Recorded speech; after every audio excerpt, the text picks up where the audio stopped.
तर आज आम्ही मस्तपैकी भरपूर काही बनवलंय, भजी, पुरणपोळी. आमच्याकडे सण असला का पुरणपोळी असतेच, केलीच पाहिजे, केली पण पाहिजे. त्याच्यानंतर भात आणि सार भात.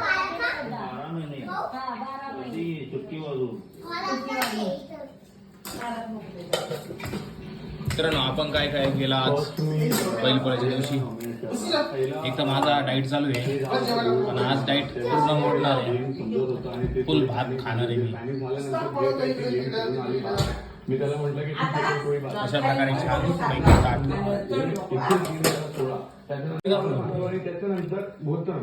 त्याच्यानंतर तुम्ही ते डिसिजन पण घेतात.